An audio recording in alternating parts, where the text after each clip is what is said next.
Donald Trump criticizing Florida Governor Ron DeSantis for his response to the COVID-19 pandemic at a town hall last night in Iowa that aired on Fox News.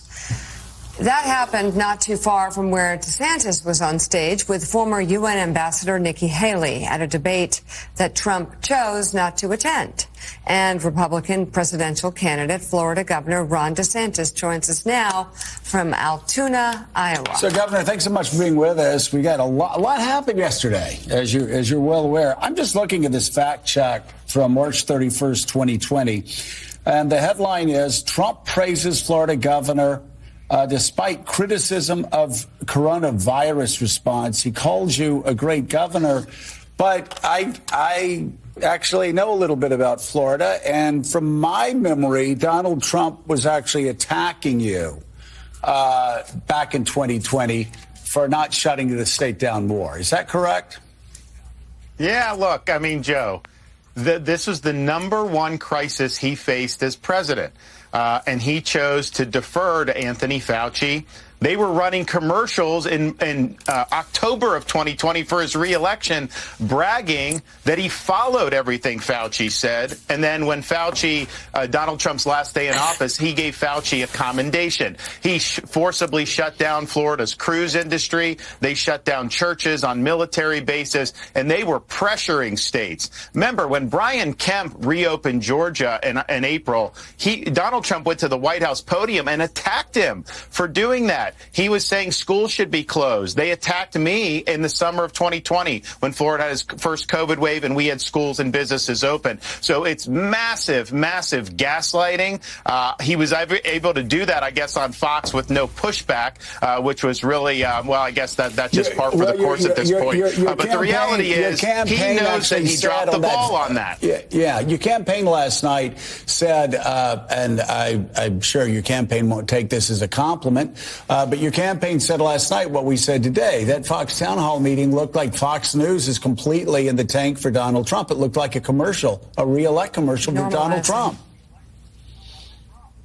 Yeah, I mean, you know, I did a town hall with them the day before, and I had about, I think, a half a dozen left-wing plants, including people that rushed the stage when I was up there, which is fine. I mean, we roll with the punches. But, yeah, I don't think that there was very many critical questions. And incidentally, we had a debate in Iowa at the same time. He was invited. He could have come. He's not done any debates yet. I think it's because he knows he can get away with that type of gaslighting in that venue. He knows he wouldn't be able to get away with that if we were just on the debate stage. And here's the thing. He was bragging in 2020 that he shut down the greatest economy in the world. He used to say he saved millions of lives to do that. Now he knows Republican voters think that was a mistake, but he cannot admit that he made a mistake. And I think as a leader, you know, if something doesn't work, you course correct. And voters appreciate it's a refreshing when you acknowledge that you got something wrong. Donald Trump just can't do that. So I'm curious, do you think Donald Trump's up to debating? I mean, here's a guy who repeatedly says he thinks that Barack Obama is president of the United States, and that's who he's running against. He talks about World War II. He makes all these bizarre gaffes when he gets really tired.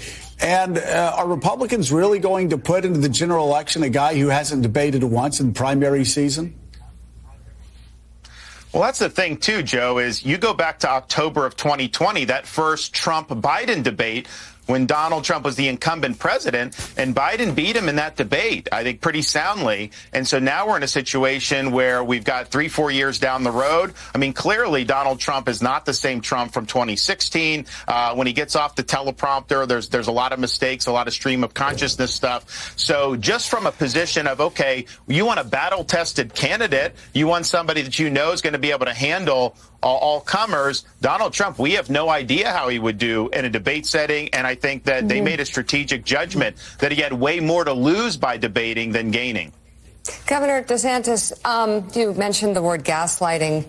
Isn't it also gaslighting, though, not to really talk about the threat of a Trump presidency, a second one?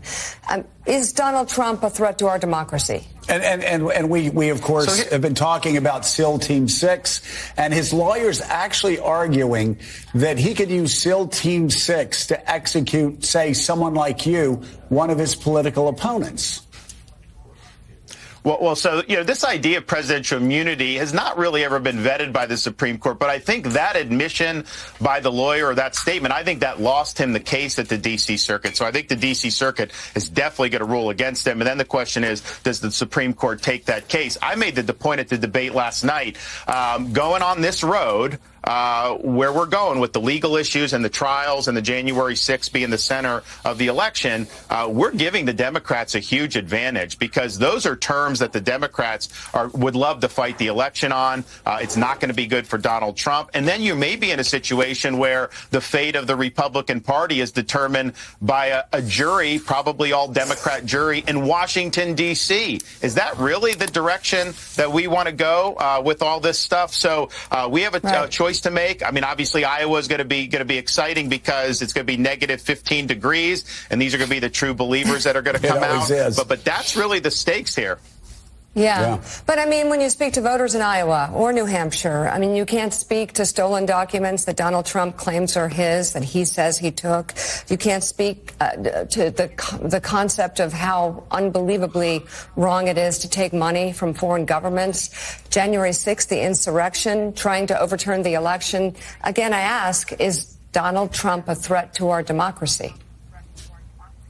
So here's what I'd say. I think a lot of the rhetoric of Donald Trump, to me, a lot of that is bluster. I mean, when he actually was in power, he had an opportunity to use valid constitutional authority to take action that conservatives wanted. For example, we addressed last night at the debate, he's now saying he'll send in the military to crack down on crime in the inner cities. Now, you can't just do that willy-nilly, but when there's upheaval, rebellion, and riots like the BLM, he could have sent in National Guard, and he chose not to do it. He was tweeting law and order, but he didn't actually do it. So I think some of it's rhetoric versus the actual reality of being a strong versus a weak president. And I wish he would have leaned in more on some of these issues that he promised to do and didn't do.